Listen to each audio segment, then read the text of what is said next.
इंसान नहीं, बहुत बड़ा जादूगर है।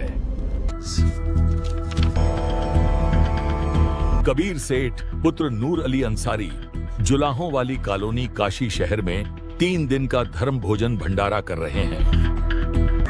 आज काशी में ऐसा क्या खास है कि इतनी भीड़ उमड़ आई है? अरे काशी वालों, तुम कौन सी दुनिया में रहते हो? काशी के बहुत बड़े सेठ कबीर जी भंडारा करा रहे हैं, और वो भी 3 दिन का। क्या तुम्हें खबर नहीं? नहीं तो कोई निमंत्रण पत्र भी मिला है? हाँ हाँ, क्यों नहीं। ये देखो, हम बिना बुलावे नहीं आते।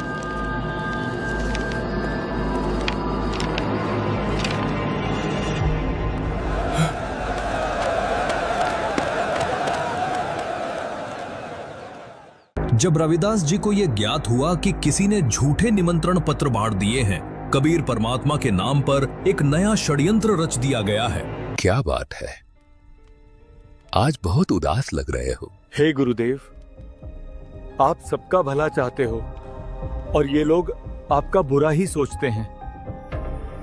ऐसा क्या हुआ रविदास जी? हे गुरुदेव, संकट आ गया है।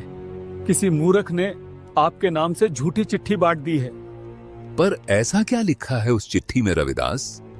गुरुदेव, उसमें लिखा है कि काशी के सेठ नीरू पुत्र कबीर 3 दिन का भंडारा करवा रहे हैं। परमात्मा का आदेश मिलते ही असंख्य बैल तैयार हुए, जिनके ऊपर मोहक भोजन रख दिया गया था। कबीर परमेश्वर ने उन असंख्य बैलों में से केवल 9 लाख ही अपने साथ लिए। हम उसके दर्शन किए बिना नहीं जाएंगे। सचमुच जैसा पत्र में लिखा था वैसा ही मिल रहा है, सोने की मोहर और दोहर तक। ऐसा भंडारा तो आज तक धरती पर कभी नहीं हुआ।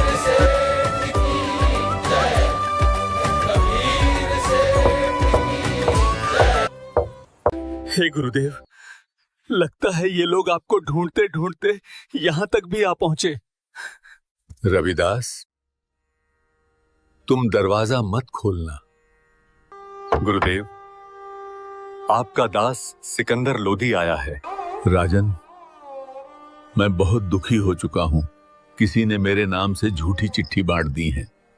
मैं तो एक गरीब जुलाहा हूं, पूरे दिन जुलाहे का काम करता हूं। 2 वक्त की रोटी भी मुश्किल से नसीब होती है। मैं कहां से भंडारा कराऊंगा? है परवरदिगार, आप मुझे नहीं बहका सकते। आप ही अल्लाह अकबर हो। आपने देखो वहां क्या रंग लगा रखे हैं। एक बार दरवाजा खोल दो दाता, दास आपके दर्शन करना चाहता है। खोल दो दरवाजा। राजा सिकंदर लोधी के आग्रह करने पर परमेश्वर कबीर जी जैसे ही भंडारे में चलने के लिए खड़े होते हैं, तभी उनके सर पर अपने आप ही हीरे पन्ने से जड़ा हुआ एक बहुत ही सुंदर मुकुट आ जाता है, और कुटिया से बाहर निकलते ही उस परम पिता पर आसमान से फूलों की वर्षा होने लगती है। लोधी अपने गुरुदेव कबीर परमात्मा को शाही हाथी पर बिठाता है और श्रद्धा से उनके ऊपर चमर सेवा करता हुआ भंडारे की ओर प्रस्थान करता है। जब कबीर परमात्मा उस दिव्य भंडारे के समीप पहुंचते हैं, तो वहां उपस्थित असंख्य साधु संत उत्साह और भक्ति में डूबकर जयकारे लगाने लगते हैं।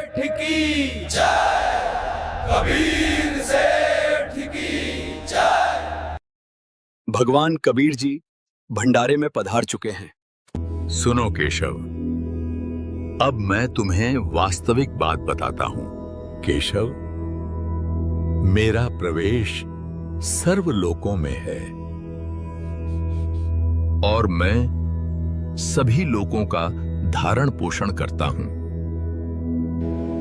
जैसे चुंबक में लोहे को अपनी ओर खींचने की शक्ति होती है, पर यदि लोहे में जंग लग जाए तो चुंबक भी उसे खींच नहीं पाता। वैसे ही जब आत्मा पर पाप की परत चढ़ जाती है तो उसका मेल परमात्मा से नहीं हो पाता। पाप के कारण आत्मा परमात्मा से दूर हो जाती है।